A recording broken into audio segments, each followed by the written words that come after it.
Eu, né, cumprimento o palestrante aí, agradeço também em nome da subseção. Eu vou pedir licença, tá? Hoje quem está representando a diretoria é o doutor Olício. Eu não vou conseguir ficar porque eu tenho um outro compromisso, mas daí inicia a gravação, doutor Igor, com as apresentações formais, doutor Olício abrindo, passando a palavra, o doutor Stefano segue com a coordenação de todo o evento até o final, tá bom? Então, deixo aqui meus cumprimentos e parabenizo também toda a comissão por esse excelente evento e uma excelente palestra aí para vocês, tá? E peço licença e desculpas para me retirar.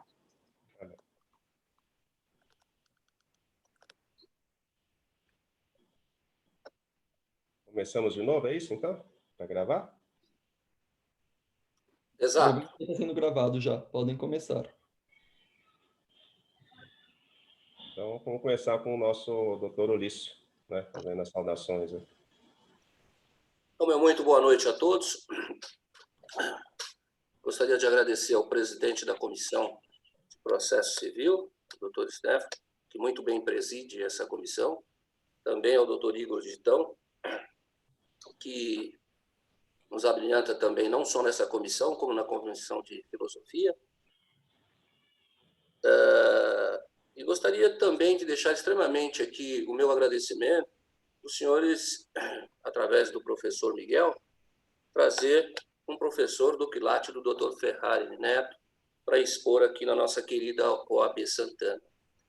O Dr. Luiz Antônio Ferrari Neto, que é advogado, especialista, mestre e doutor em processo civil pela PUC, professor assistente de pós-graduação Lato Sensu, da PUC, professor convidado dos cursos de pós-graduação, mestrado, e também faz parte da Comissão de Processo Civil da Subseção Pinheiros. Ou seja, tenho certeza que se nós fôssemos aqui nos alongarmos aí com relação ao currículo do Dr. Ferrari, nós teríamos aí somente a metade da exposição e a metade que nós estaríamos aí falando do brilhante currículo.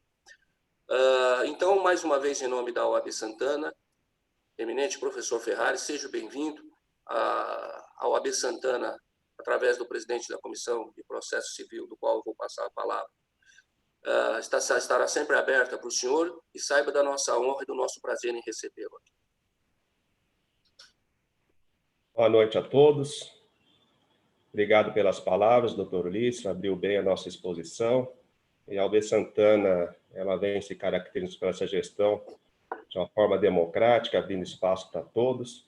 Eu fico muito feliz de participar dessa jornada, participando da comissão, estando como presidente da Comissão de Processo Civil, e dela saindo frutos de jovens profissionais que estão brilhando a nossa comissão.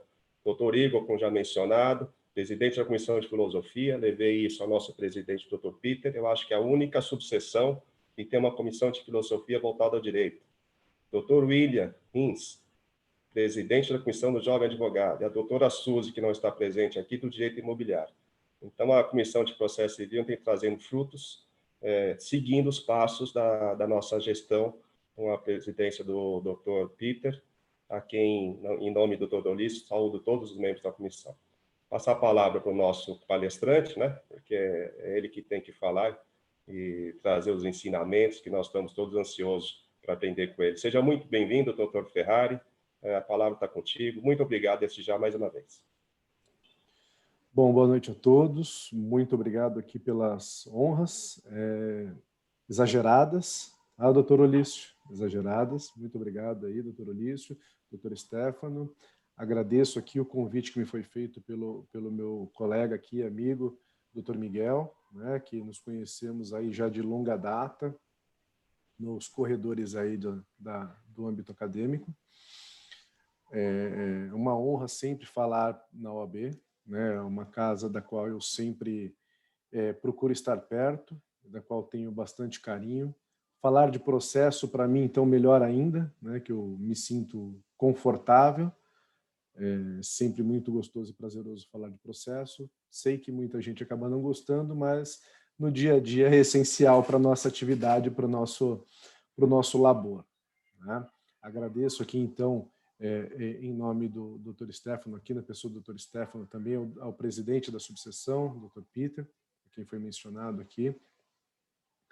Eu vou sem mais delongas, né, porque é sempre gostoso, de novo, falar na OAB e fazer todas as honrarias, porque as atividades aí executadas no âmbito das comissões não são atividades remuneradas, né, são atividades feitas na gratificação pessoal, né, e no empenho de cada um pessoal, é por vontade própria, e não é atividade remunerada, são atividades que são bastante trabalhosas, né? Quem está perto do dia a dia disso sabe, então aqui eu homenageio aqui, né, os membros aqui da comissão que estão atuando aí, inclusive para organizar eventos, nada é fácil, sempre é tudo bastante complicado, e a gente tem que fazer isso correndo com o dia a dia sem deixar as coisas pararem, né? Eu vou passar aqui para o tema que me foi proposto, e que é falar sobre tutela provisória, né? Falar sobre tutela provisória não é um tema novo, né, mas um tema que foi remodelado no CPC de 2015. Por que que eu digo isso, né? Antes nós tínhamos lá no CPC de 73 o tal do livro de processo cautelar, né? E antes mesmo do CPC de 73, no CPC de 39 a gente tinha as medidas preventivas.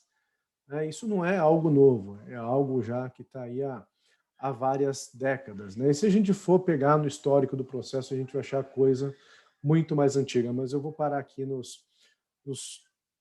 nesses três códigos de processo aqui, né? De 39, 73 e o de 2015, finalmente, né? No nosso novo CPC, que trata das tutelas provisórias, ele divide as tutelas provisórias entre tutela da urgência e tutela da evidência. A tutela da evidência também não é um tema novo que surgiu no CPC de 2015, aparentemente, né? Agora tem a tutela da evidência. Não, o CPC de 73 tinha a tal da tutela da evidência, e a gente conseguia achar isso em outras disposições também, não só no artigo 273, parágrafo 6º, por exemplo, do CPC de 73, né, que falava da possibilidade da concessão naquela época, chamada de tutela antecipada, também quando havia abuso do direito de defesa, um manifesto propósito protelatório, né? Se verificarmos lá, até mesmo a dissertação de mestrado do hoje ministro Luiz Fux tratou do tema, né? Então, fomos lá nas livrarias, vamos achar o livro dele, que foi editado com base na dissertação dele de mestrado, trata da tal da tutela de evidência hoje aqui expressamente prevista. Quando a gente fala da tutela de urgência propriamente dita, o próprio novo CPC ele classifica ela entre cautelar e antecipada, né? A mesma classificação que a gente tinha, se formos olhar, no CPC de 73. Por óbvio, no CPC de 73, após a reforma de 94, que trouxe ali expressamente a alteração do artigo 273, que previu a tutela antecipada. E aí ele ainda faz uma outra divisão, que também a gente até tinha lá no CPC de 73, mas esse mais especificamente para as tutelas cautelares, né? Lá no CPC de 73, a gente tinha ele dividido entre o livro do processo de conhecimento, o livro do processo de execução e o livro das cautelares, né? Então, processo de conhecimento, processo de execução, processo cautelar. O processo cautelar era algo que o próprio Buzaide, né, se você for ler as exposições de motivos do CPC de 73, você vai entender que ele não tinha muito ao certo como classificar as cautelares, né? E optou ali, né, foi uma opção legislativa, colocar ali como um processo apartado. Então, por isso tinha aquele livro dos processos cautelares. E lá você já tinha a possibilidade, né, da cautelar antecedente e da cautelar incidental. Hoje aqui do CPC, a gente está falando de tutelas provisórias, antecedente, né, e incidental. E a gente fala dessa tutela de urgência antecedente ou incidental, seja para cautelar, seja para tutela antecipada. Isso era algo que não estava muito claro para muitos operadores do direito na vigência do CPC de 73, ainda que se falasse em fungibilidade, entre tutela cautelar e tutela antecipada lá na vigência daquela norma. Nessa situação, né, a gente só falava, tinha apenas um pequeno detalhe aqui, que lá naquela situação, para quem advoga aqui um pouco mais de tempo, tem os cabelos um pouco mais branco, um pouco mais caído, né? No meu caso está começando a ficar caído e branco, então, né, a gente vai chegando lá. Se falava em cautelar preparatória, né? Falava, vou fazer aqui uma cautelar preparatória, né? E já muito antes disso, o próprio Lopes da Costa, que é um doutrinador que escreveu já sobre tutela, sobre medidas preventivas lá no CPC de 39, já criticava essa nomenclatura de preparatória. Por quê? Porque não está preparando nada. Né? E aí o novo CPC procurou aí, né, a comissão de juristas procurou corrigir algumas distorções. Então, como vocês já ouviram aí de outros palestrantes em outras ocasiões, né? Muito que tem no CPC aqui foi alguma correção do passado. E aqui está um exemplo claro disso, né? A tutela é antecedente ou incidental, não é preparatória, a tutela de urgência. Aí veio também esse novo CPC trazer alguns pontos aqui no que tange a tutela de urgência, eliminar algumas distorções que haviam entre a tutela cautelar e a tutela antecipada. Todavia, não eliminou todas elas. Se nós fizermos aqui um apanhado geral, a gente vai verificar que tem, ainda temos a necessidade, em menor grau, é verdade, né? Ainda temos um problema, mas também em menor grau, com relação à necessidade de diferenciação entre a tutela cautelar e a tutela antecipada. Aí eu vou explicar o porquê disso um pouquinho mais à frente. Aqui, fazendo então um breve retrospecto da questão da tutela de urgência, né? A gente tinha, desde lá, como eu disse, né, de muito tempo, a tal da medida preventiva, prevista no CPC de 39, processo cautelar, previsto no CPC de 73, mas surgiu ali no CPC de 73, e muito, né, começou a aparecer muitos julgados, muitas manifestações, negando pedidos de tutela que era feito como cautelar, né, processo cautelar, porque os juízes entendiam que aquele pedido era de natureza satisfativa. E aí você teria uma contradição nos próprios termos, né? Se é satisfativa, não é cautelar. Então, se é satisfativa, eu não posso conceder. Se é cautelar, eu posso conceder. E esse problema, né, nós vivemos aí até mesmo no ano de 2015. Né? Tivemos aí a redução desse problema a partir de março de 2016, quando de fato entrou em vigor o novo Código de Processo. E por que, mas em menor grau também ainda, a gente tem um pequeno problema ali. Né? E por que eu digo isso? Vamos pegar um exemplo simples aqui, né? E a gente pode fazer uma consulta aqui entre todos os presentes. Né? Sustação de protesto. A natureza da sustação de protesto é cautelar ou é satisfativa? Né? Vou pedir a gentileza aqui, e veja, qualquer um dos dois vai estar certo. Então, não se acanhem. Né? Quem entende que tem natureza satisfativa, por favor, aí, levanta a mãozinha ali, ou ergue a mão, bate a palminha ali, alguma. Eu consideraria satisfativa aqui, o William. Né? Doutor Stefano, mais alguém? Doutor Igor? Agora, vamos para quem entende que seria de natureza cautelar.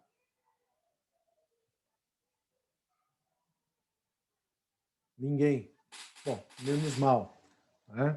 Mas se nós pegarmos aqui, por exemplo, vou falar de alguns nomes aqui de grandes doutrinadores. O professor Araquém de Cis diz, é óbvio que é cautelar. É cautelar de uma ação principal que vai ser a declaratória de inexistência de débito. Aí você vai para o professor Dinamarco e diz, É óbvio que é tutela antecipada, porque ela antecipa um dos efeitos da sentença final. Afinal de contas, quem está certo? Os dois. Né? Os dois. Os dois estão certos. E aí, o que a gente faz? Né? E o que o judiciário fazia? Esse que é o pior problema. Né? Qual que é o problema disso tudo? O problema disso tudo é o que a gente enfrentava no judiciário. Né? E o que se enfrentava no judiciário?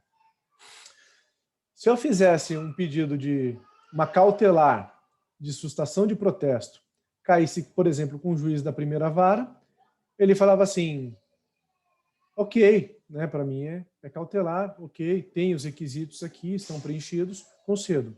Caía no juiz da segunda, ele falava, não, para mim isso aqui é tutela antecipada. Né, então, não concedo. Aí a gente iria para uma outra situação. Falei, bom, o que os advogados faziam? Vamos descobrir quem que é o juiz, dependendo de quem é o juiz, a gente faz o pedido. Né? Então, distribuir a ação, já sabia quem era o juiz, falou, bom, agora eu faço o pedido ou de tutela antecipada ou de cautelar. Então, você esperava ter a distribuição para poder... Olha o subterfúgio que nós, advogados, éramos obrigados a usar. O que não fazia o menor sentido. Né? Aí você fala assim, bom, caiu no da segunda e ele fala que é cautelar, não tem problema. Eu vou fazer então agora a cautelar, que está tudo certo. Né? Porque se fosse no da primeira, eu faria a tutela antecipada, resolvido o problema. Só que aí, a parte adversa recorria da decisão e caía no tribunal. Aí caía na primeira Câmara. A primeira Câmara tinha um entendimento justamente diverso daquele. Quer dizer, não adiantava nada. Era o caos. O caos totalmente desnecessário. E aí o caos vivenciado por bons anos. Aí veio, em 2002, a alteração lá do CPC de 73, para criando um parágrafo para falar da tal da fungibilidade. E esse parágrafo que foi criado lá, né, disse algo mais ou menos assim, né, que se a parte pedir tutela antecipada, o juiz entender que é cautelar, ele pode dar a cautelar. Ponto. Aí lá vem de novo, né? Os advogados, nós também temos uma certa parcela de culpa porque a gente está defendendo o interesse do cliente, né? E quando a gente acha uma brecha na lei, enquanto não tiver definição, a gente vai trabalhar com os dois entendimentos, né? Porque uma coisa é, você fala assim, o Ferrari em sala de aula, outra coisa é o Ferrari advogado. O Ferrari advogado falou, tem julgado dizendo nesse sentido? Tem, então vamos trabalhar com ele, né? E aí qual era a situação? Falei, bom, o dispositivo fala que a fungibilidade é se você pedir tutela antecipada e o juiz entender que é cautelar. Mas ele não fala o contrário. Aí vem a doutrina falando, não, pô, por óbvio que a fungibilidade é de mão dupla. Se eu pedir cautelar, ele pode então me dar tutela antecipada. E aí fala, não, aí vem alguns percalços, né? E quais eram os percalços?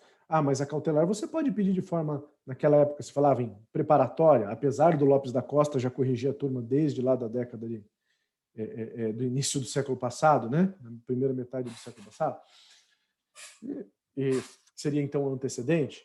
A cautelar você pode pedir de forma antecedente, mas a tutela antecipada não. Se você não tem pedido, como é que você vai pedir de forma antecipada o pedido, sendo que não tem o pedido ali posto? Então começavam a complicar toda a situação, né? E um dispositivo então que veio para arrumar acabou criando mais celeuma, né? Outros problemas e percalços ali que o pessoal levantava até então. Mas a cautelar você tem que pedir num processo à parte. E a tutela antecipada você pode pedir no mesmo processo. Pera lá, mas se eu posso pedir no processo a tutela antecipada, por que eu não posso pedir na cautelar? Qual é a lógica disso? Não, mas você tem que ter um processo com começo, meio e fim. Quem advogou naquela época e utilizou-se já do processo cautelar, sabe que o processo cautelar você começava, pedia a medida jurisdicional, ela era concedida e o processo ficava parado ali. A outra parte até contestava, tinha prazo para contestar, a outra parte até contestava, e depois da contestação ficava parado. E sabe quando que o juiz ia mexer nele? Na prolação da sentença do principal. Para que servia aquilo ali, então? Né? Fazia sentido? Então, o CPC veio aqui, o de 2015, aí, que a gente já está com uns 5 anos de vigência dele, né? Agora em março, daqui um pouco menos de um mês, né? A gente teve esses pontos aqui ajustados. Então, a gente não tem mais um processo apartado para tratar de cautelar, né? Trata tudo no bojo do mesmo processo. Assim como também já aconteceu lá nas reformas de 2005 com relação à execução, né? Cumprimento de sentença, vamos dizer assim, que veio aqui para o novo CPC sem muita novidade nessa parte. Também corrigido alguns problemas ali que a gente tinha depois de interpretação jurisprudencial, etc. Bom, alguns outros problemas que nós tínhamos ali também da diferenciação entre tutela cautelar e tutela antecipada era que a redação do CPC de 73 para tutela antecipada dizia que a parte precisaria ter a prova inequívoca capaz de convencer o juiz da verossimilhança do direito alegado. Pô, se você me perguntar o que é prova inequívoca capaz de convencer o juiz da verossimilhança do direito alegado, eu falo, cara, sentença transitada em julgado, né? Se não for isso, é quase isso. Né? Porque prova inequívoca capaz de convencer o juiz da verossimilhança. Meu Deus. Primeiro, eu não sei diferenciar prova equívoca de prova inequívoca. Prova é prova. Né? Seria a prova robusta, então. Uma prova... Então, vamos lá. Se nós estivéssemos falando aqui numa ação de alimentos, e o menor lá tem a certidão de nascimento dizendo que o fulano é o pai, pô, isso é uma prova robusta. Tanto que a lei, que é de 68 de alimentos, já falava que ele teria direito à tutela antecipada, antes do CPC de 73. Né? Por isso que eu digo que a tal da tutela antecipada não surgiu em 94, como todo mundo fala, em 94 surgiu a tutela antecipada. Não, em 94 escancarou, né? Falou, olha, habemos, né? Temos ela aqui, façam uso. Mas a gente já tinha, né, em outras situações. Tá certo? Então, e a lei lá de alimentos é de 68, salvo memória. Né? Acho que 58,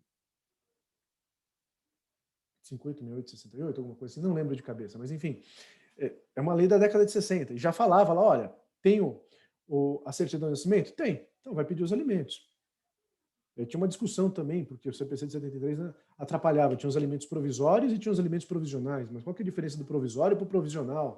Né? Quando que eu uso provisório? Gente, acabou tudo isso. Então, tivemos bastante coisa aqui positiva com mudança, e para a gente aqui, para o dia a dia, para o advogado, nem todo mundo consegue se debruçar o tempo todo sobre livros, sobre jurisprudência, para fazer toda a interpretação e estar no dia a dia trabalhando e batalhando com isso. Essas mudanças foram bastante positivas. Por quê? Porque facilitou o advogado no dia a dia da atuação dele, e quem ganha com isso, na verdade, é o jurisdicionado. Né?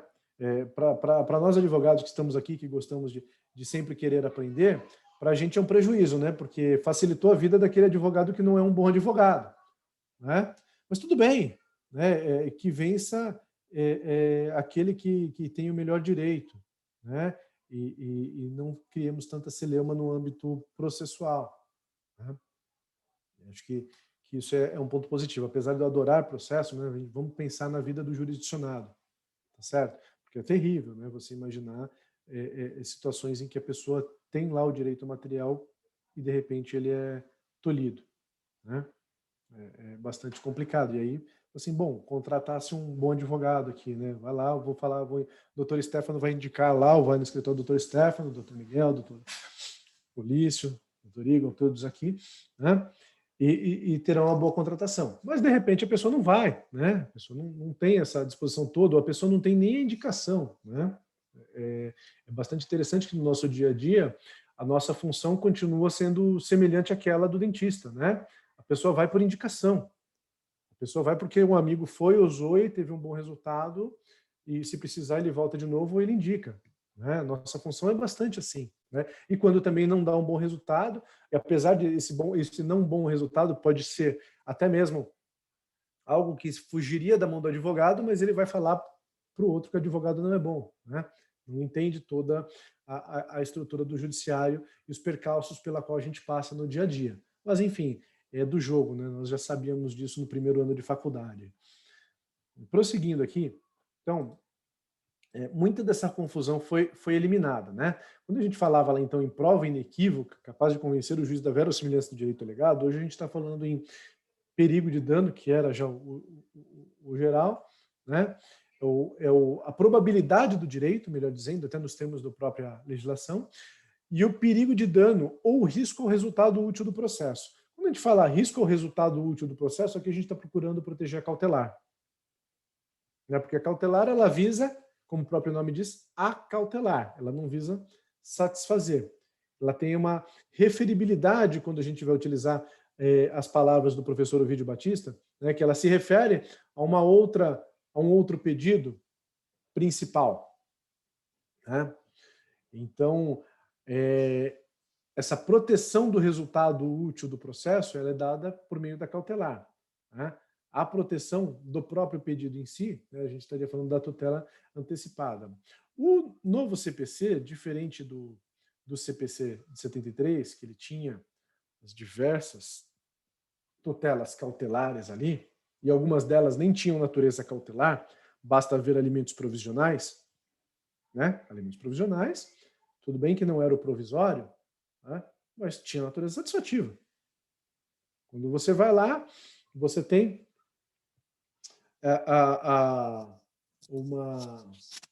um pedido de alimentos provisionais porque você não tem a prova da paternidade ali certa, né?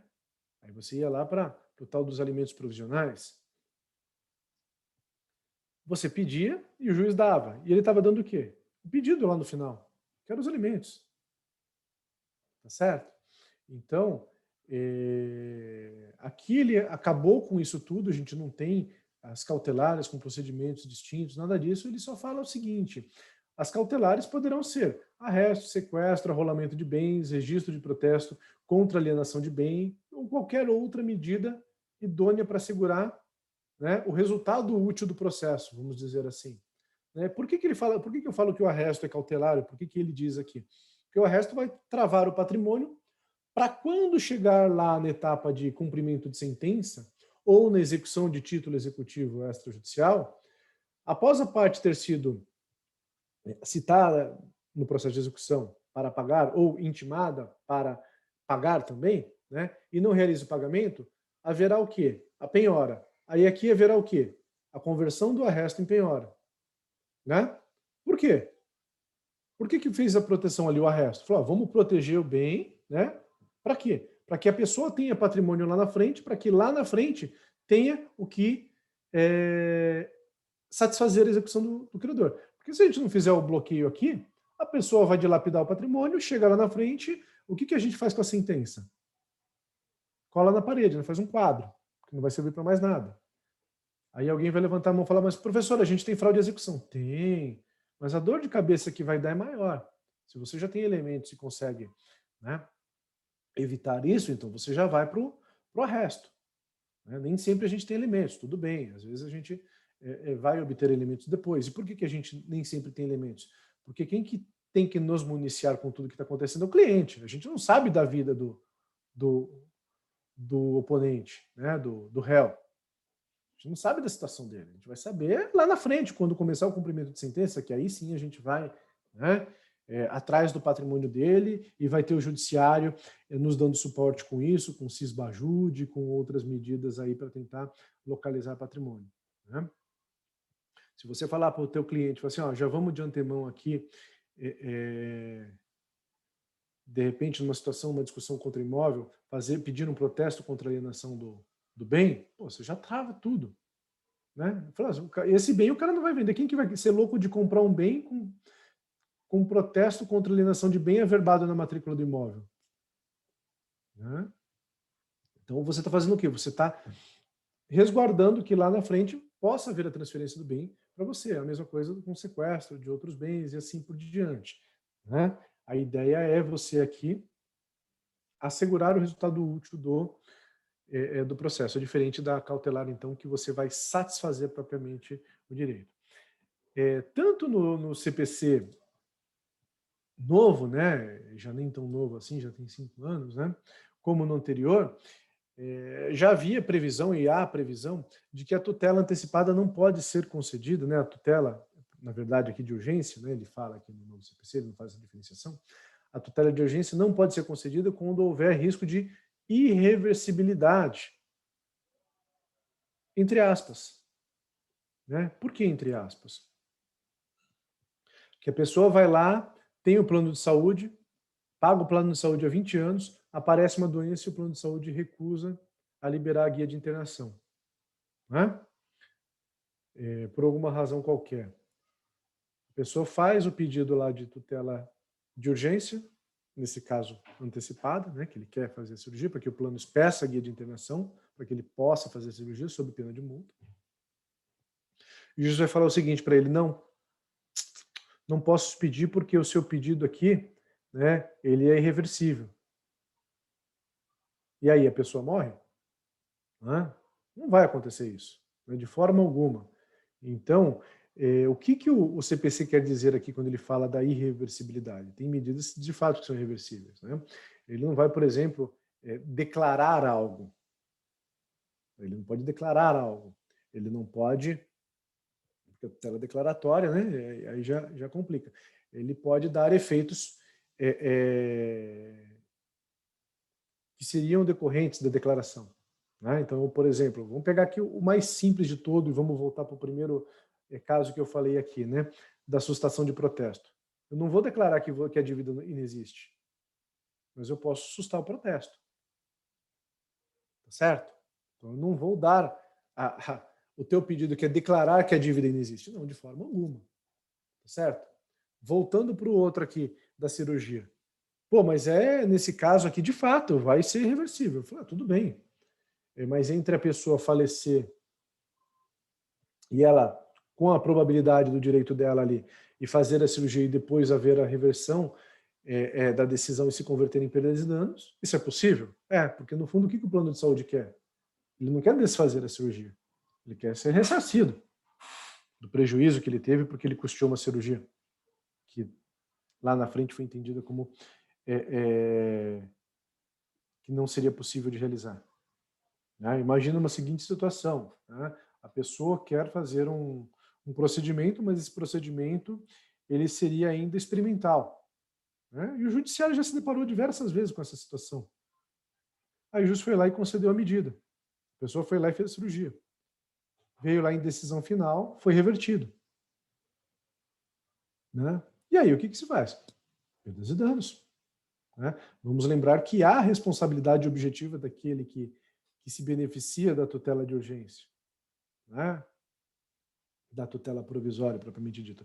Então, se há aí esse benefício que ele está auferindo, porque ele não tem a decisão final, ele acredita que ele tem um bom direito, mas o bom direito dele vai depender da decisão final, né, do processo transitado e julgado, isso pode mudar. Pode mudar no curso do próprio processo em primeira instância, após a contestação do réu ou qualquer outro momento do processo, após perícia, por exemplo, o tipo de testemunhas.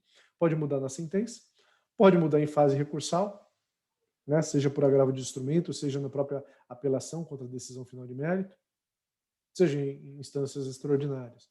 Né? Está sujeito a mudança. Estando sujeito a mudança, né, vindo uma decisão final, a parte vai ter que arcar com essas consequências disso, é natural.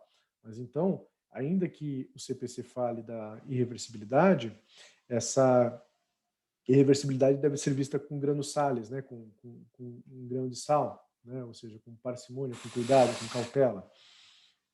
Tá certo? Um outro ponto aqui, né, para se falar com relação às tutelas provisórias, né, e que até o porquê depois na frente ela ser modificada, faz remeter ao livro do professor Kazuo Watanabe, que é de cognição. Né? O professor Kazuo Watanabe, ele trata muito bem nessa obra dele, e vale a pena ler, ainda que não atualizada, né, mas vale muito a pena ler. Ele quebra a cognição do magistrado em dois planos. Num plano de extensão ou horizontal e num plano vertical ou de profundidade. Né? Quando o juiz prolata a decisão dele, a sentença, né, ele passou por todas as etapas do processo, com produção de provas, com perícia, com oitiva de testemunha, com as manifestações de ambas as partes, né, alegações finais. Ele prolata essa sentença com a cognição exauriente. Ele se aprofundou, ele mergulhou em todo o material probatório. Ele teve um mergulho profundo, né, nas argumentações da parte. Quando ele analisa um pedido de tutela provisória, seja ele antecedente, seja ele lá incidentalmente lá com a inicial, ou até mesmo no curso do processo, mas antes desse momento final, essa decisão de tutela provisória, ela é dada com uma cognição superficial, né? Ele não se aprofundou na análise. E aí é por isso que surge a possibilidade depois de haver a modificação. Nada mais natural. Por quê? Porque imagina que você está lá olhando de cima do barco pela água. Olhando pela superfície, você está vendo uma coisa. Porque você enfia a cabeça na água lá e abre os olhos de fato, né, e vai descendo ali a profundidade, você vai enxergando outra coisa, né? E quanto mais profundo você vai sendo nessa análise, maior vai ser o grau de cognição. E você também tem um outro plano, né, que é o da extensão, e aqui a gente pode lembrar, por exemplo, do próprio mandado de segurança, que é um procedimento na qual a parte tem que apresentar já logo inicial todas as provas de forma pré-constituída, ou seja, o tal do direito líquido e certo. Você vai ter ali uma cognição sumária ou exauriente. E ali, pelo procedimento propriamente dito, né? O procedimento ele não vai deixar você se aprofundar. Então, você não vai ter prova pericial, você não vai ter o tipo de testemunhas, né? Você tem um outro plano ali. Então, aqui, para a tutela provisória, que é o que nos interessa, né? Então, nessa cognição aqui provisória ou na cognição superficial, propriamente dita, ou na cognição profunda do juiz quanto à sentença, você vai verificar que pode haver modificação do entendimento do magistrado, seja ele aqui logo após a contestação, seja após a eventual interposição de recurso, e aí com o pedido para reconsideração, quando a parte apresenta, dentro dos 3 dias ali subsequentes, a informação de que ele agravou da decisão, né, e há possibilidade de reconsideração da decisão, quando até mesmo de eventuais produções de provas, ou até mesmo lá na sentença, né? E eu digo isso porque, podendo o juiz revisitar essa decisão, por óbvio, ele vai modificar ela, ele pode revogar, ele pode modificar, né, essa decisão no curso do processo, ele pode fazer isso inclusive na própria sentença. E aqui é um ponto interessante que eu gostaria de trazer para debate. Imagine que o juiz ele concedeu a tutela provisória, a parte agravou, a decisão foi mantida, né, a parte interpôs recurso especial, a decisão foi mantida, e lá na frente veio a sentença. E a sentença foi em sentido diametralmente oposto ao pleito do autor. Mas nada fala sobre a tutela provisória. Aí vem a questão. Houve revogação da tutela provisória? Ou não houve? Né? Porque se a gente parar para pensar, a decisão foi omissa. O melhor dos caminhos seria talvez embargo de declaração, para ele falar sobre esse ponto. O problema é que embargar da declaração, nós, como advogados, né, uma coisa é falar aqui num aspecto acadêmico. O correto seria embargar de declaração para que o juiz colocasse ali na sentença, de fato, que houve a revogação da tutela provisória ou a manutenção da tutela provisória. Né? E por que eu falo que às vezes isso é perigoso? Imagina que você é o réu, né? E por óbvio que você vai falar assim, revogou a decisão, né? Vou trabalhar então com a revogação da decisão. Já vou querer começar ali, eventual, não vou mais cumprir com aquela decisão, possivelmente, né? Paro de cumprir com aquela decisão. Ou vou pedir para o juiz para que ele diga que eu posso não cumprir mais ela. Ou na outra situação, imagina o seguinte, vou pegar um exemplo para vocês. Eu estou discutindo um reajuste de plano médico, de novo, né, trabalhando com plano médio aqui, mas, por exemplo, e em tutela provisória eu consegui a manutenção do preço sem qualquer reajuste. Tá certo? E eu estou pagando sem qualquer reajuste. E o reajuste que estava sendo aplicado ali seria de 30%. Né? Um reajuste que não é baixo.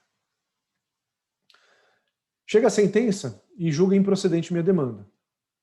Porque o juiz fala, olha, é um plano coletivo, na verdade a administradora, ela só, a plano de saúde operadora, ela só administra os custos que é dessa coletividade aqui, então não se aplica aqui as regras de um plano individual, etc, etc, etc. Se eu sou autor e embargar de declaração e o juiz falar, olha, dançou, né, porque como eu revoguei, no mês seguinte o cara vai te cobrar. Se eu fico quieto, pode até ser que a pessoa cobre. Mas pode ser que a pessoa não cobre. Né? Que a operadora não cobre esse valor. Né? Não irá cobrar. Então, aí, na advocacia, entra muito do jogo de xadrez. Né? Por isso que é gostoso advogar. Uma coisa é você falar assim, olha, na teoria, funciona assim. Ah, não está lá previsto? O correto seria embargar. Né? Tecnicamente, se a gente for parar para análise da cognição, como eu disse há pouco, né, do professor Kazuo Watanabe, a cognição agora foi exauriente.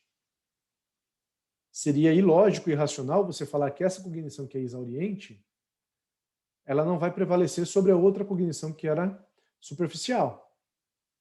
Tá certo? Uma, o juiz analisou as provas aqui. A outra, ele foi lá no fundo, ele mergulhou.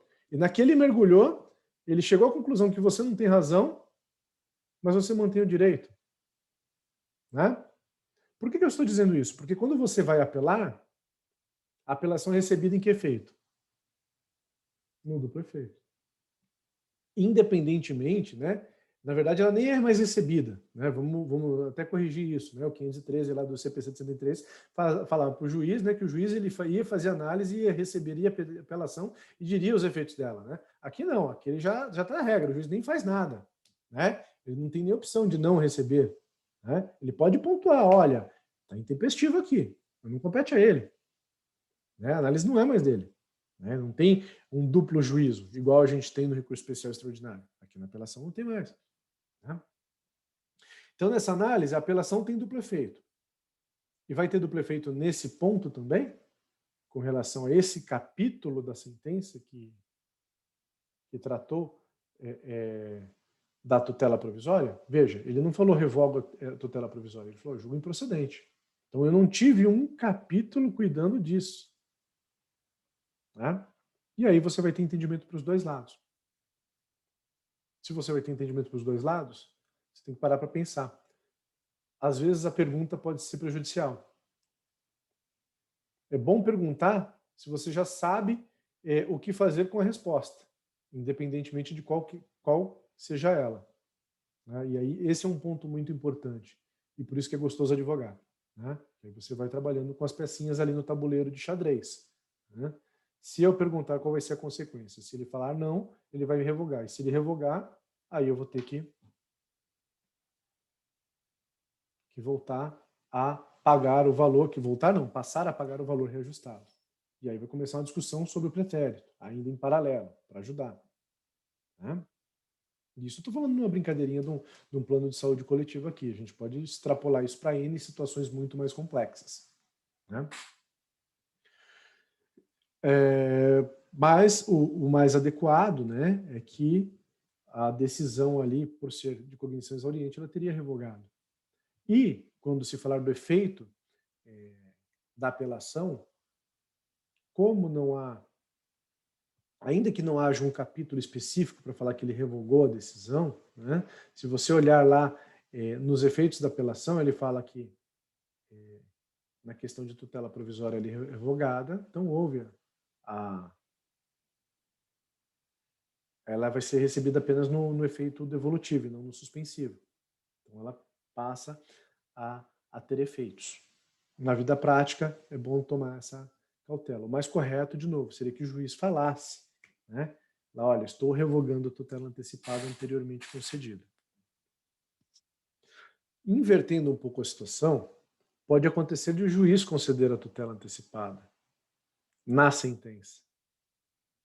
A tutela de urgência, tutela provisória. A provisória aqui vamos falar de urgência, né? Mas falei da antecipada, mas enfim, vamos ficar aí com ela. Deu-se essa decisão quando da prolação da sentença. Quais são os problemas que surgem? Né? De novo, qual é o recurso cabível? Onde ele é interposto? Qual é a sequência desse recurso interposto? Quando é que você vai conseguir modificar essa decisão? Né? Em quanto tempo? E aí, a gente lembra que temos o princípio da unirrecorribilidade, então, da decisão judicial, a gente só vai poder interpor um recurso. A gente tem aquelas exceções, né, do acórdão lá, que ofender a Constituição Federal e a lei federal, prolatado em última instância para o tribunal, vai caber recurso especial extraordinário. Né? A gente temos algumas exceçõezinhas ali, né? Mas regra é um recurso só. Né? E aí, esse recurso é apelação, não tem jeito, é da sentença é apelação, não tem o que fazer. E apelação você interpõe em primeira instância, que o juiz vai mandar a outra parte, vai mandar intimar a outra parte para a outra parte se manifestar, depois que a outra parte se manifestou é que os autos vão subir para o tribunal, para depois o tribunal pegar aquilo lá e analisar. E aí, o que fazer? Né? É apelação, não tem jeito. Tá, mas e no dia a dia, no prático? Bom, como não tem juízo de admissibilidade, aqui na situação específica, você faz um pedido, né, de tutela provisória lá no tribunal. Se já tem uma câmara preventa, você já faz perante essa câmara. Se não tem, vai ser distribuído, né, para uma câmara lá que vai depois se tornar preventa para o caso. E aí você vai fazer esse pedido ali de concessão de efeito suspensivo à apelação que você vai interpor. Né? E por que eu estou falando isso? Porque muitas das vezes, olha a situação que você pode ter.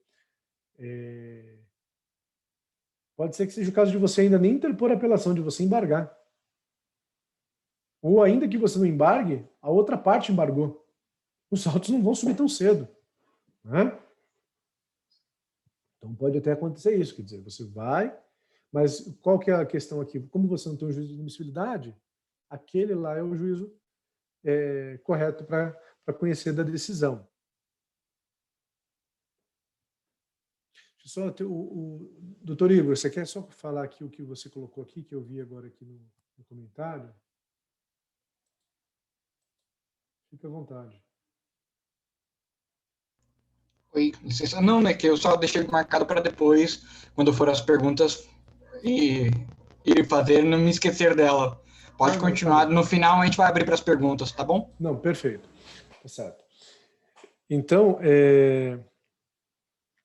temos a situação, diferentemente se fosse, por exemplo, de um acórdão proferido pelo tribunal, porque aí o próximo recurso é recurso especial ou recurso extraordinário, né, melhor dizendo, e nessa situação tem a necessidade de fazer o juízo de admissibilidade. E aí, enquanto não houver admissibilidade desse recurso especial, quem é o juízo competente para analisar esse pedido de tutela provisória é o presidente do tribunal aqui, ou, né, o vice-presidente, de acordo com o regimento de cada tribunal, tá certo? Então, tem peculiaridades aqui. Na outra situação, até voltando um pouquinho, né, de suposta revogação da decisão, né, que eu disse, falou assim, olha, não recorra porque olha com cuidado, né, não faça os embargos de declaração, porque se o juiz foi omisso, né, você tem lá a sentença que julgou improcedente, mas você tem a tutela provisória que foi anteriormente concedida. Se a parte voltar a cobrar você, aí você tem elementos para ir lá para o tribunal e pedir a tutela provisória, né, a atribuição de efeito suspensivo ao teu recurso com relação à manutenção da tutela provisória. Você junta, traz novos elementos ali para ele, fala assim, olha, eu tenho um novo elemento aqui para a manutenção da decisão tal como está. Por quê? Né? Olha, o caso aqui não é simples, o caso aqui é complicado, em que pese a decisão do juiz, os valores são relevantes. Né? Aí o tribunal vai parar e vai analisar e o relator vai falar assim, bom, já faz 3 anos que está com essa tutela provisória aqui mantida, né? Os autos subiram para cá, já faz 6 meses que subiram para cá. Agora que a outra parte resolveu tomar alguma providência, não, mantém aí, depois eu analiso com calma o caso. Ele vai lá e te concede, né? Ele concede ali o teu efeito suspensivo também a essa parte da decisão, ou deixa claro que ele está mantido, né? Por isso que eu falo, às vezes, da jogadinha, né, do tabuleiro de xadrez. Então, às vezes, isso é bastante importante. E por isso que advogar é gostoso, né? Porque é na advocacia que você vai enfrentando situações das mais diversas, né? E vai tendo as sacadas do que fazer. Se você for procurar na doutrina, você vai achar doutrinador entendendo que deveria ter expressa revogação da tutela? Vai. O Nery, por exemplo, é um deles, né? Se não tiver expressa revogação, ela continua vigendo. O resto, a grande maioria, não diz isso, né? Não diz isso. Mas aí, de novo, é um tabuleiro de xadrez e é sempre bom alertar o cliente, né? Se quiser, tudo bem, a gente embarga de declaração. Só que a gente pode ter uma situação que não vai ser favorável. Ou a gente aguarda, se tiver alguma modificação da situação fática, a gente segue nesse caminho, né? É sempre bom alertar o cliente, porque no final das contas, né, o risco é do cliente, não é nosso, né? Mas a gente participa de tudo isso, então é bom participar ele das tomadas de decisão. Vamos aqui, né? Indo para os finalmente, né, até porque pretendo não me alongar, falar um pouquinho da estabilização da tutela antecipada antecedente, né? Aliás, até antes disso, pedi vênia aqui, pedi desculpas, até antes disso, eu havia mencionado que a gente não tem tanta preocupação com a distinção entre tutela antecipada e cautelar, mas tomem cuidado que há distinção no que se refere à tutela provisória antecedente, né? Porque na tutela provisória antecedente, a antecipada, concedida a medida, a outra parte, você tem os 15 dias para aditar a inicial, né? E se a outra parte não recorrer, vamos trabalhar com o termo que está aqui no CPC, depois a gente vai discutir se é só recorrer mesmo ou não, ela pode estabilizar. Na tutela provisória, não concedida a medida, a outra parte ela é citada para contestar em 5 dias, e depois você tem o prazo para efetivar a medida e também para fazer o pedido principal, né? Então muda prazo, muda aqui o procedimento, então tem algumas peculiaridades. E quem vai dar para a gente, né, no dia a dia da advocacia, esse norte ali, para a gente não ficar se matando quando vier a sustação de protesto, por exemplo, né? Se ele falou, a dita inicial aí em 15 dias, ele já entendeu que é tutela antecipada, né? Se ele falou, olha, réu, conteste aí em 5 dias, ele já entendeu que é tutela cautelar, né? Então, para o nosso dia a dia em si, a gente resolve dessa forma, né? Acaba não sendo tão problemático. Mas veja, seria uma oportunidade também para evitar essa distinção também aqui, né? Não precisaríamos ter essa distinção aqui, né? Por quê? Eu digo isso. A tutela cautelar, então, não pode estabilizar? Né? Só tutela antecipada? De fato, é só tutela antecipada, né? Mas, enfim. Agora, sim, indo para a tutela antecipada antecedente, nós temos essa novidade, e aí a doutrina diz que ela tem origem lá no direito francês, né, no référé francês. Ela está prevista no seguinte sentido, né, o que diz o CPC? Se você conseguiu a medida, a outra parte não recorreu, a decisão vai estabilizar. E se passado 2 anos, ela não vai mais poder ser objeto de discussão neste processo. Primeiro ponto com relação a isso é o seguinte. Ele fala em estabilização se não houver recurso. E se a parte contestar, mas não recorrer?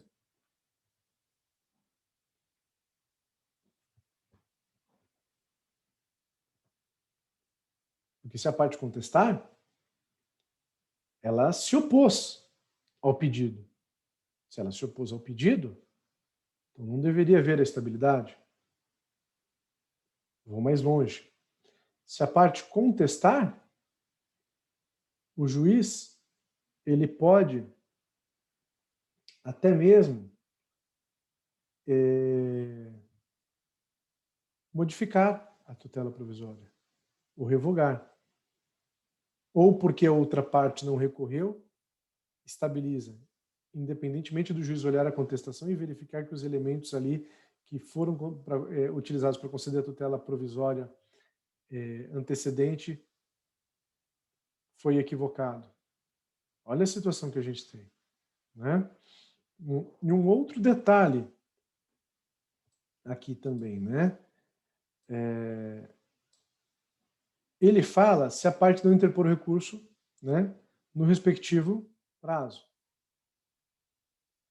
Só que a outra parte ela tem que aditar a inicial, marca-se uma audiência de conciliação, da onde depois dela a outra parte vai poder apresentar contestação, né? Se essa tutela acabar nela mesma, você vai falar assim, não, então eu já não preciso mais nem da audiência de conciliação, né?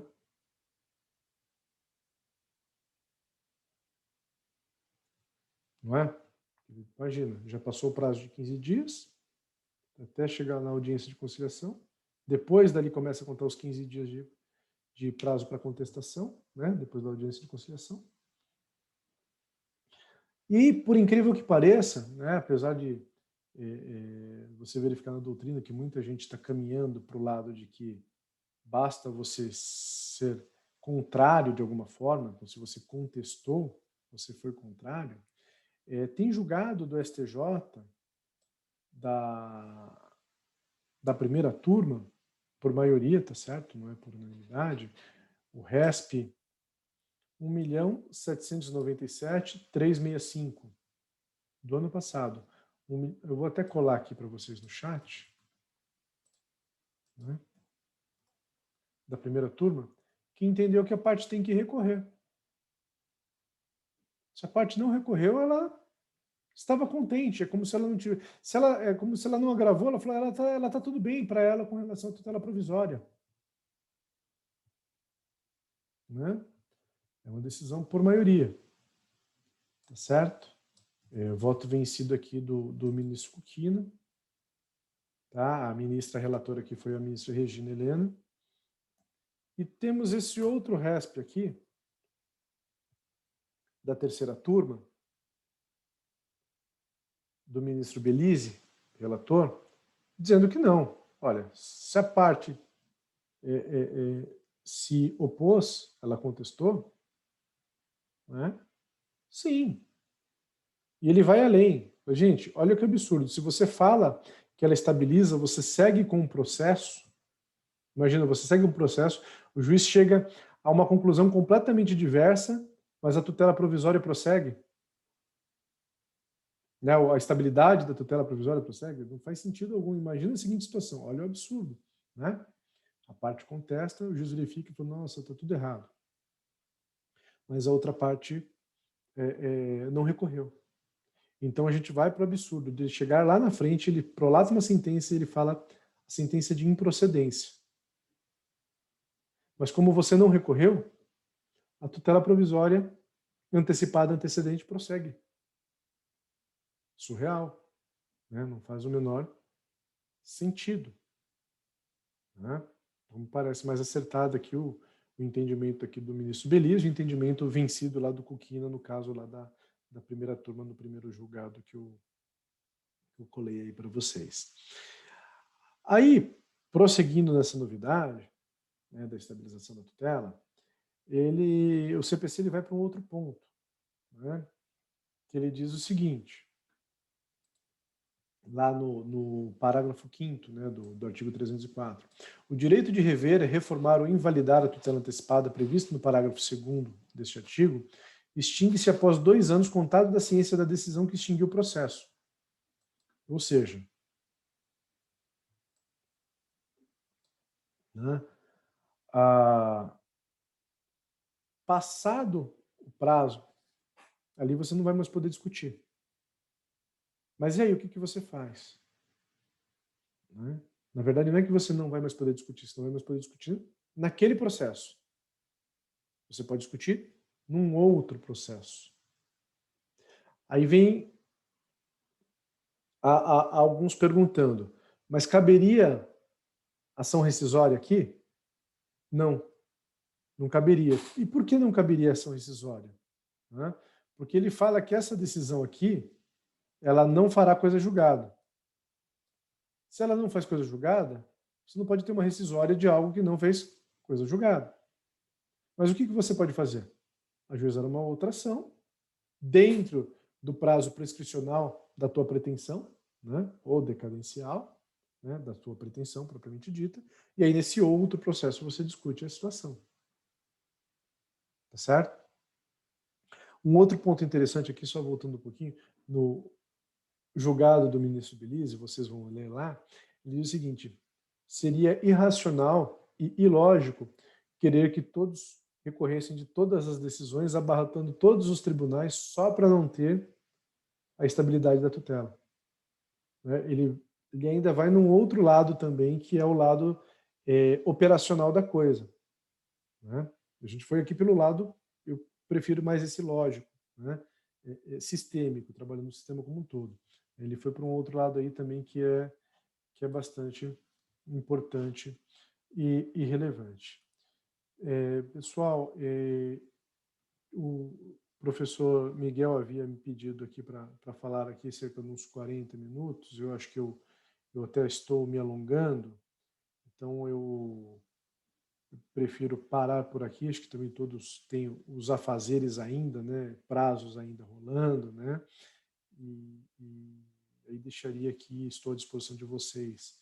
Eu vou colocar aqui no chat também meu e-mail, caso queiram me contatar para qualquer questão. Tá? E fico aqui à disposição de perguntas aí que vocês queiram fazer, de debates, e aí a gente prosseguimos todos aqui num diálogo, que a gente sai desse monólogo, né? Acho que o diálogo é mais produtivo também.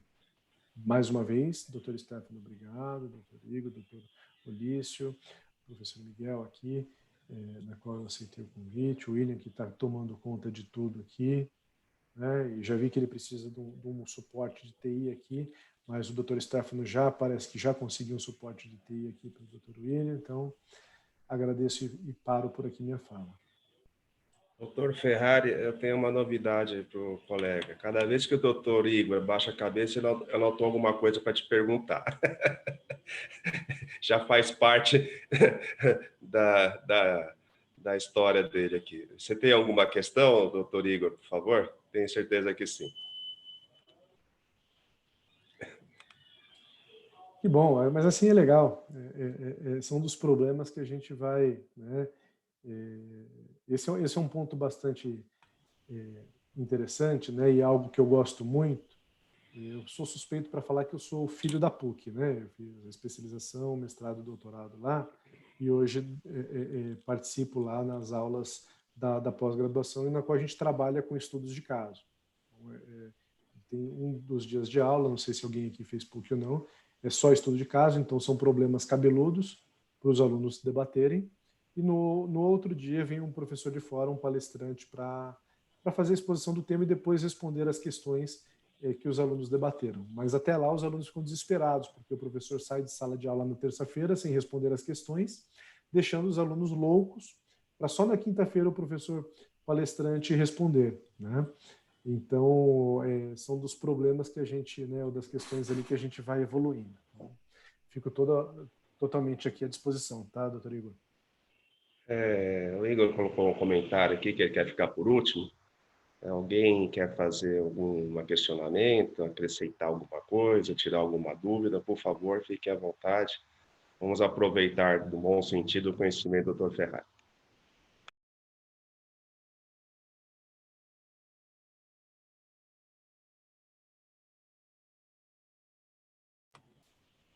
Doutor Igor, a palavra está contigo.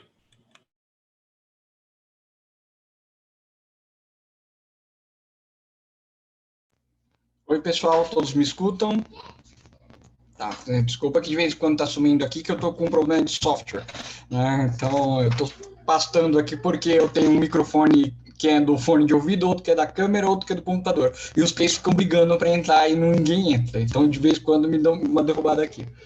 Como eu falei, eu sou melhor com o livro do que com a parte de protocolo judicial eletrônico e essas desgraças que matam a gente do coração.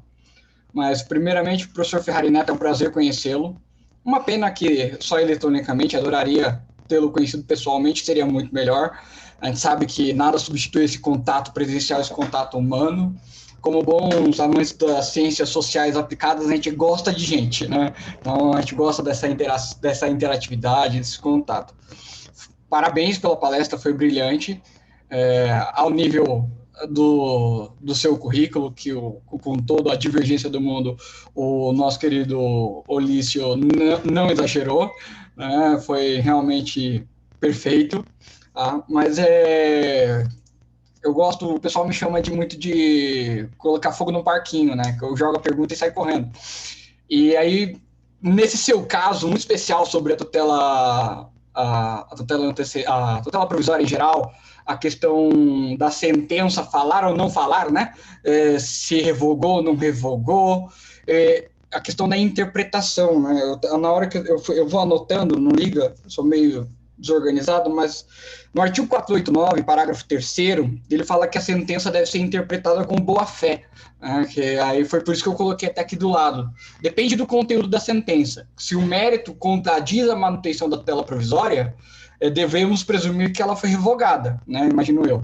E aí eu vou trazer um caso, depois eu vou até digito aqui, em que eu fui consultado por um colega para poder salvar o barco, né? O barco tinha ido à deriva, tutela provisória.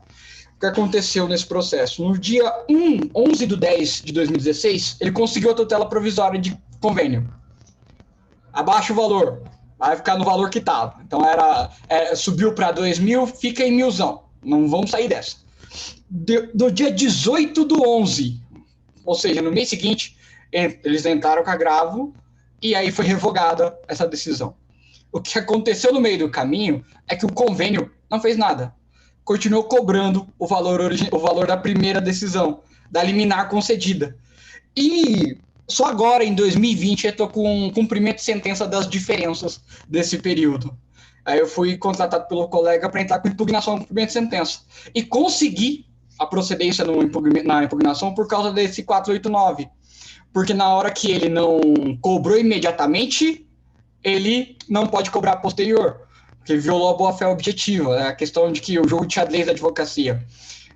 Até que eu tenho uns colegas lá na Marquês, eu sou professor na Marquês, o professor Olício é um dos meus colegas lá, não no mesmo campus, mas também, e eu até tiro o sarro do pessoal que é de direito material, né? O civilista, o empresarial, ou só o penal que não é processualista.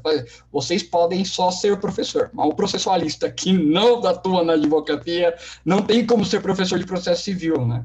Essa questão dos pontos. Eu queria comentar esse caso com você, né? Porque realmente é uma questão de que, olha, não é só porque a norma diz, porque a doutrina diz, do que a jurisprudência diz, os comportamentos processuais têm muita relevância hoje, né? Principalmente com o que a gente pode chamar de super princípio da boa-fé objetiva no processo civil agora, né? E outra que, até se o senhor tiver tempo, aí vou indicar o trabalho nosso, né? A comissão produziu um livro no ano passado. Depois eu vou falar com o Miguel para a gente disponibilizar um livro para o senhor, claro. Doutor Igor. E nesse livro, diga. Doutor Igor, só um instante. Se quebrar o protocolo aqui, mas o doutor Miguel, ele está no intervalo da aula, e eu queria passar a palavra para ele, que ele tem 5 minutinhos, e eu gostaria de ouvi-lo. Desculpa, viu? Quebrar esse protocolo. Tranquilo, Miguel, a gente já sabia dessa. Olá, gente, tudo bem? Estão me ouvindo aí? Tranquilo? Show de bola. Então, gente, eu queria rapidamente aqui pedir desculpas, né, ao meu amigo Ferrari, né, colega da instituição, né, eu vi aqui as homenagens que o Igor fez, né, quando ele falou para mim que precisava trazer uma autoridade para dar nossas aulas inaugurais aqui, eu falei, eu tenho cara para fazer isso, né. O doutor Igor até tinha outros também, mas eu falei, não, mas eu tenho o cara para fazer isso aqui na nossa palestra inaugural de 2021, né? Com grande satisfação, professor Ferrari, né, de estar aqui. Eu pude, durante a aula aqui, eu deixei uma atividade, pude ouvir um pouquinho da palestra dele, né? Com certeza o conhecimento ímpar do meu amigo aqui. Queria fazer a saudação para ele, a presidência aqui, por ter me confiado, indicar um colega para estar aqui apresentando esse tema para vocês, né? E já me desculpar por estar saindo daqui a pouquinho, eu até vi a pergunta do Igor aqui, como ele é o cara que eu gosto, que faz pergunta, porque é isso aí, ele toca fogo aqui no parquinho. Depois eu estar gravando aqui, eu vou ouvir a resposta atentamente do professor Ferrari, para a gente estar aumentando aqui o conhecimento. Então, queria agradecer, professor Ferrari, meu abraço fraterno, né, de uma pessoa que te admira, né, fomos amigos lá da Faculdade Estácio, mas eu tenho acompanhado muito o seu trabalho e está aqui uma pessoa que te admira muito, né, então eu queria parabenizá-lo pela palestra. Obrigado, professor Stefano, pela parte aqui. Eu vou pedir aí quebrar o protocolo de novo aqui, até por conta do tempo do professor Miguel aqui, agradecer de novo o convite. Quando foi feito o convite aqui, eu não hesitei, né? A gente só procurou ajustar datas aqui, né? Mas não hesitei, nem com relação ao tema, nem com relação ao convite, muito menos, né? Santana, apesar de eu estar aqui em São Caetano, fazer parte da comissão de Pinheiros, porque eu trabalho lá na região do Itaim, mas boa parte da minha vida pessoal foi na Zona Norte de São Paulo, né? Então, minhas primeiras idas para fórum foi em Santana, tá? Naquele antigo fórum que tinha ali próximo do metrô ali. Nem tem mais ali, já faz muito tempo, né? Mas, assim, obrigado de novo, doutor Miguel. Uma satisfação revê-lo aqui, ainda que seja eletronicamente, né? A gente acabou cada um correndo para um lado, aí para um caminho, eu acabei saindo aí da graduação, não deu mais tempo de continuar em graduação, apesar de eu adorar dar aula, né? Mas não dá para conciliar tudo, os pratos são muitos, né? E é melhor não querer equilibrar todos, porque senão a gente quebra um, né? Então, melhor não. Mas é um prazer aqui revê-lo. Eu sei que você tem que voltar lá para a sala de aula. Uma grande satisfação aqui mais uma vez. Tenho certeza aí que as suas aulas continuam brilhantes, como já eram, né? E siga lá com os alunos lá, em paz, dando dor de cabeça a eles, instigando eles lá, porque isso é o que a gente faz de melhor, o que a gente gosta de fazer, né? No final das contas, o resultado depois a gente vê e fica feliz com ele, né? Então, tenho certeza lá que está fazendo um bom trabalho lá com a turma. Um grande abraço, meu amigo. Obrigado, Ferrari, agradeço muito. Devolvo a palavra, Stefano, obrigado novamente. Peço licença para sair aqui da palestra e se prepara aí que o Igor vem com pergunta forte para você, Ferrari. Você vai ver que é bacana. Gente, boa noite, obrigado. Obrigado, doutor Miguel. Doutor William, prossiga, por favor. Desculpa a interrupção, mas eu não podia deixar de atender o doutor Miguel, tá? Desculpa. Doutor Igor. Foi erro material, doutor William. Doutor Igor, pode seguir.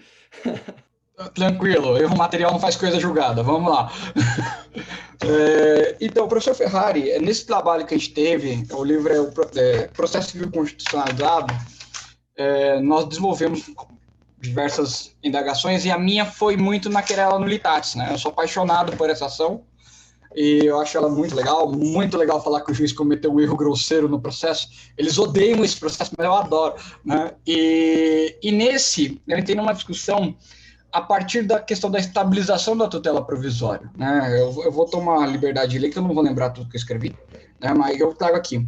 É importante que a querela nulitatis seja uma ferramenta aplicável às estabilizações da tutela provisória, uma vez que, na realidade, os tribunais com poucos funcionários, juízes despreparados e não vocacionados, levará a estabilização da tutela provisória a se transformar naquilo que chamei de coisa julgada anã, em uma das reuniões da Comissão de Processo Civil na Ordem dos Advogados, na subseção de Santana, pois, na verdade,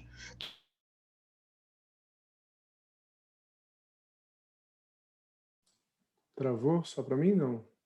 Não, acho que a conexão dele caiu. Voltei. Até onde vocês ouviram, que aqui deu o boot dos microfones. for da coisa julgada não. E tá. Que é em uma das reuniões da Comissão de Processo Civil aqui da nossa subseção. Pois, na verdade, toda ação autônoma será morta em seu nascedouro, se promovida após o prazo da estabilização. Tá? Porque é um processo a menos, indiferente se isso significar um direito a menos. O que acontece é que dentro do CPC, eu não vou lembrar agora de cor onde está, tem um prazo, né, de 2 anos para promover o processo autônomo. Né? E aí até a professora Tereza Arruda fala que não, mesmo depois você pode discutir, porque não faz coisa julgada, dizem, né? Mas na prática, o que vai acontecer com todo o processo que você promover depois desse segundo ano, né? O segundo ano e um dia? O juiz não vai admitir, vai julgar extinto por carência do interesse de agir e qualquer coisa, mas não vai analisar o mérito. Passou 2 anos, e principalmente que alguns estão interpretando como prazo decadencial, que é a perda do direito total, não é nem mais da pretensão, então é uma coisa mais agressiva. Eu trouxe a proposta de usar ação declaratória de inexistência de sentença, porque eu posso ir para cima dessa situação, porque a estabilização da coisa julgada, da tutela provisória não faz coisa julgada, mas não pode me ser tirado o direito de rediscuti-la, já que ela não faz coisa julgada, né? Como lidar com o obstáculo que a gente sabe, que é a meta 2 do CNJ, que é aquele, em que pese a primazia do mérito, muitos ainda querem uma sentença a mais é melhor do que um processo a mais, né? O que o senhor me proporia para a gente enfrentar esse problema? Vamos lá, deixa eu pegar no primeiro, vamos por partes, né? Na tua primeira indagação, que foi na questão lá do teu caso propriamente dito, né? Que o plano não cobrou, né? E eu até mencionei isso, né? Foi até o que eu falei lá no exemplo, né? Assim, para que você vai embargar para depois vai que você vai ter a resposta que vai ser justamente aquela que você não quer e a outra parte nem se atentou, né? No caso aqui foi até pior, a pessoa gravou, né, do caso, conseguiu a reforma e, pasme, não avisou o cliente que ele podia voltar a cobrar, né? Ou avisou e o cliente, por uma razão qualquer, não cumpriu. É interessante que, se você parar para analisar nessas nuances do dia a dia de grandes corporações, você consegue advogar nos erros dos procedimentos, que são todos, vamos brincar aqui, macaquinhos, né? Se você mudar um macaquinho de lugar, a coisa não funciona. É muito interessante isso. Eu brinco porque, se você pegar uma instituição que não está muito bem preparada, você fala assim, ó, eu não vou mandar citar ela na sede, porque se eu mandar citar na sede, está todo mundo preparado para receber a documentação. Eu vou mandar citar o cara lá na PQP. O cara vai ser citado e vai dar revelia, né? Porque, assim, é muito louco isso, né? E no caso aqui demonstra isso, quer dizer, possivelmente o escritório deve ter encaminhado um e-mail para o jurídico, que deve ter ficado abarrotado lá com 50 outras questões, deixou de passar para a pessoa, num momento qualquer resolveu perguntar como é que estava o processo, falou, não, foi revogado. Foi revogado? Não, então preciso cobrar. Só que aí já passou meses, né? No caso foi quase 1 ano, né?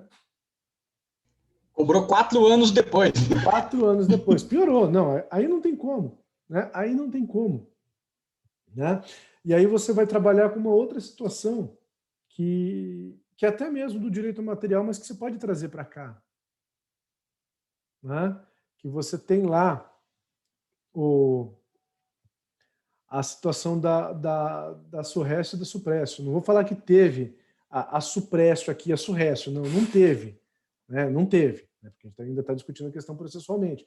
Mas, pô, e aí você vai trabalhar com que elemento dentro do processo? A boa-fé foi excelente sacada, né? Por quê? Porque falou, desculpa, eu estou partindo do pressuposto que está tudo aqui, está tudo correndo. O cliente está lá, o cliente sabe o que está acontecendo no processo. Eu falei, olha, perdemos aqui, mas eu estou recorrendo. Bom, está recorrendo? Tá, mas e aí?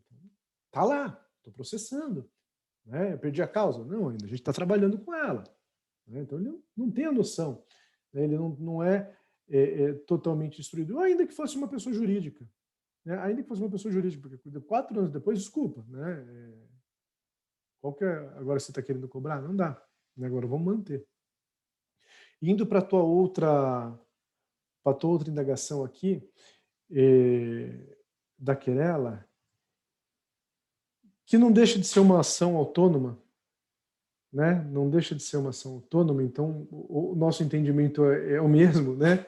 Ou da professora Tereza também é o mesmo, né? Que você citou ela, de fato, lá nos comentários, é o mesmo, né?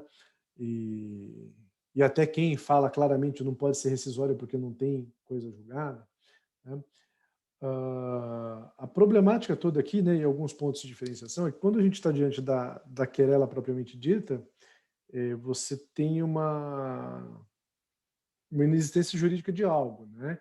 Aqui você tem uma inexistência jurídica de sentença. Sim, você não tem sentença, né? Então, se você não tem sentença, eu posso voltar a discutir a questão, né? O prazo de 2 anos que é dado ali pela lei é para discutir dentro daqueles autos, né? Que ele fala, olha lá no parágrafo 3º, né?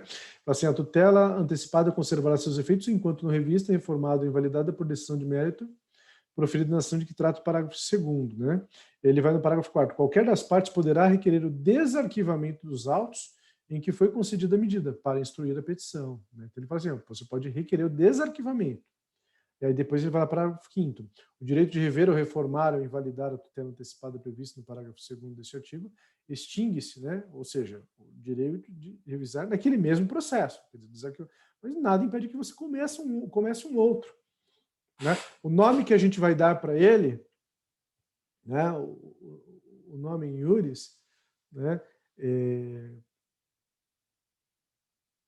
Pode ser, eu posso chamar de querela, vou chamar de revisão da decisão, não sei, uma ação revisional da decisão, enfim, vamos ver o caso a caso, né? Graças a Deus a gente não tem um problema que o pessoal tinha no começo da década de 90, né? Se você errasse o nome da ação, você já dançava, né? Já tomava um inépcio. Aí você tinha até gente que fazia, não o tratado das ações igual o Ponte de Miranda fez, né? Que é para cuidar e trata lá da natureza jurídica da decisão judicial, né? Se é declarativa, constitutiva, condenatória, mandamental, executiva, né? Você teria outros escrevendo um tratado para falar assim, olha, você tem ação demarcatória, você tem ação... E aí vai, né? Nome é nome. Se você errasse o nome, você dançava, né? A gente não tem mais isso. Então, o nome partiria para análise do caso concreto lá e, fosse o caso ali até mesmo de declarar que aquele direito não existe, né? Poderia ser uma declaratória, não sei, né? Ou uma... porque eu não tenho uma desconstituir, talvez, né? Uma ação para desconstituir, pode ser, vai depender do caso concreto, né? Mas não divergimos de entendimento, o que é bom, né? Fico feliz que eu tenho um professor aqui do meu lado também, né, com a mesma opinião. E a gente está bem amparado, né? Professora Tereza também. Então, acho que a gente está tá em boa companhia. Chamamos a cavalaria. Você tinha mais perguntas aí? Mais alguém? Você tem mais alguma questão, Igor? Não? Não, só um comentário mesmo. Parabéns, foi excepcional, foi brilhante mesmo. Obrigado. E só para poder, não é discurso dos anjos, né, discutindo o sexo dos anjos. É que, infelizmente, isso me apareceu no mestrado, lá no Largo São Francisco. Lá, infelizmente, tem um grupo que é muito marcado pela presença de magistrados. Eles acabam falando demais.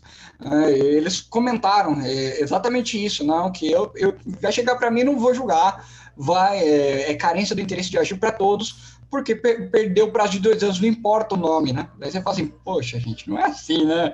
Vamos conversar que esse negócio tá meio torto, né? Um colega que falou que só julgava antecipadamente o mérito porque ele queria terminar a tese de doutorado dele. Falei, peraí.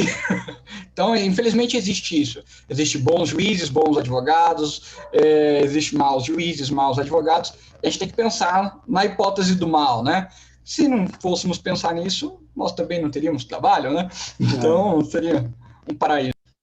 Não, esse ponto que você falou, de fato, é triste, né? E mais triste ainda quando você está num âmbito acadêmico, que você tem que tirar o teu crachá da tua profissão, né? e colocar o outro ali de estudioso. Né? Se você está lá no universidade, é estudioso. Né?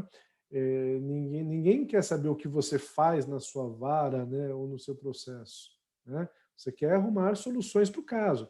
E a solução pode não te agradar no teu caso pessoal propriamente dito, mas é a solução que talvez melhor se adeque ao todo, né? ao caso em si, a situação. É igual, por exemplo, e tem uma discussão hoje que é bastante relevante, e talvez hoje, profissionalmente, eu tenha um posicionamento bastante contrário, mas eu vou pegar, tá para ser julgado lá no STF, não sei se vocês estão acompanhando, a constitucionalidade ou não do artigo 16 da Lei da Ação Civil Pública. Né? Está pautado, acho que era para hoje, salvo engano. Acho que, salvo engano, é para hoje. Eu preciso até checar. E se você falar assim, olha, quem que brilhantemente conseguiu trabalhar com isso aí foi o ministro hoje falecido Theory, né? Na obra dele lá, que ele fala... como que é o nome? Tutela coletiva... como é que é? Tutela coletiva de direito e tutela de direito coletivo, algo semelhante a isso, né? E ele procurou trazer isso para o judiciário. Falou, olha, se o direito é difuso, né, ele é indivisível. Então, se ele é indivisível, aí não tem como você dividir na comarca do órgão prolator. Vamos pegar o desastre de Brumadinho, como exemplo, de Mariana, né, que começou lá em Minas e acabou lá em Espírito Santo, né, chegou a afetar a Bahia. Né? Olha a repercussão. Aí você fala assim, não, na ação civil pública de Minas foi julgada procedente, na ação civil pública do Espírito Santo foi julgada improcedente e na Bahia de parcial procedência. Qual que vale? Cada uma no âmbito do seu espectro. Não dá. O dano difuso ali é um só, né? É uma coisa só. Então, como eu estou falando de difuso, eu aplico uma coisa só. Agora, se eu estou falando de individual homogêneo, aí eu poderia subdividir. Então, parece interessante. Né? Agora, se você for pegar e ver pela letra da lei, você fala, não, vou dividir. Como é que eu vou dividir algo que é indivisível? Né? Aí, se você falar assim no âmbito do magistrado, fala, não, eu só julgo na minha competência, que eu estou aqui assim, ponto final. Fala, pô, é uma resposta satisfatória? Vamos pensar junto, academicamente, vamos olhar, vamos debater. Ah, não, mas nos meus casos eu faço assim. Falei, tá bem, nos meus processos eu faço assado, não tem problema. O que eu faço no meu processo, eu falei assim, se eu falar para vocês o que eu faço no meu processo, eu falei, vai depender do cliente, né? Se o cliente, nesse caso, está precisando dessa jurisprudência, eu vou trabalhar com essa jurisprudência. Se aquele cliente está precisando daquela, eu vou trabalhar com aquela. É assim que a gente faz no dia a dia. Né? Não é assim? O parecerista ele já não vai poder falar e fazer isso. Ele fala, olha, bem que eu poderia, mas eu escrevi a obra justamente no sentido contrário. Agora, analisando o seu caso, eu verifico que eu preciso reescrever minha obra, mas enquanto não reescrever, eu não posso dar o parecer para você. Né? A gente já ouviu isso, né, de parecerista sério. Né? Por que ele faz isso? Justamente para depois não ter o problema de alguém pegar lá e falar assim, olha, é legal que ele escreveu isso, mas na obra dele ele disse o contrário. Né? Né? Inclusive, já vi caso de parecerista precisar devolver dinheiro porque se contradiz no parecer com o livro dele.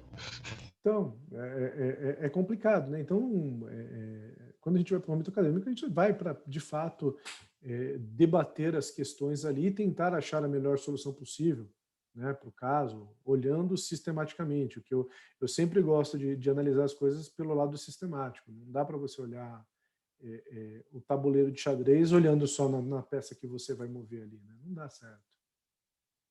Mas é perfeita a tua colocação.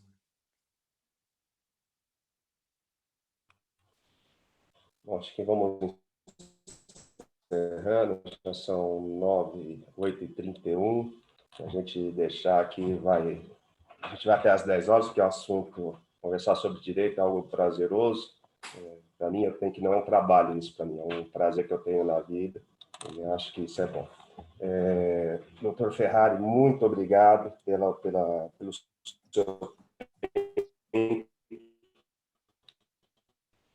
seu tempo, pelo seu conhecimento.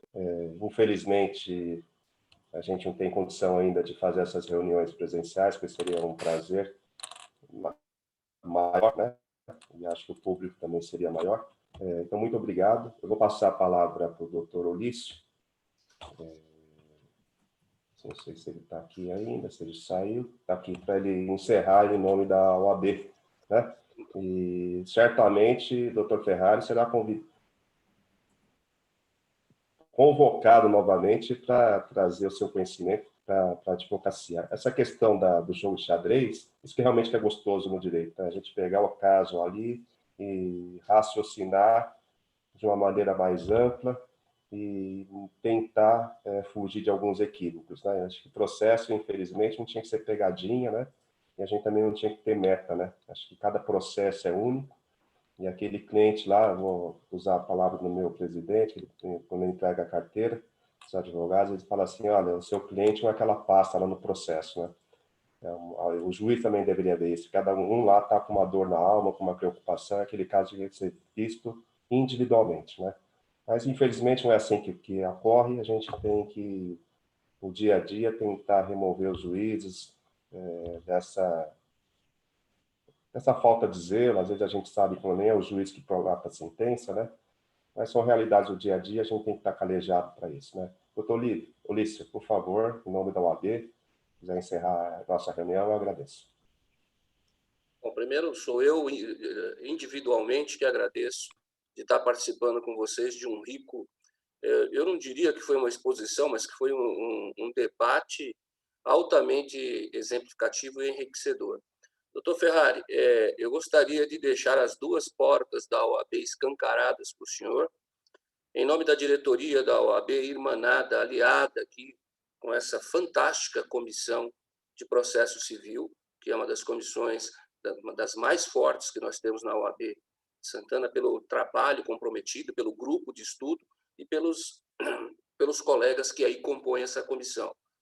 Muito obrigado em nome de toda a OAB, e o senhor, como disse bem o nosso querido doutor Stefano, não está convidado, mas está intimado a fazer uma palestra lá, pessoalmente, quando nós, com a graça do grande Deus, passarmos dessa dificuldade que hoje passamos.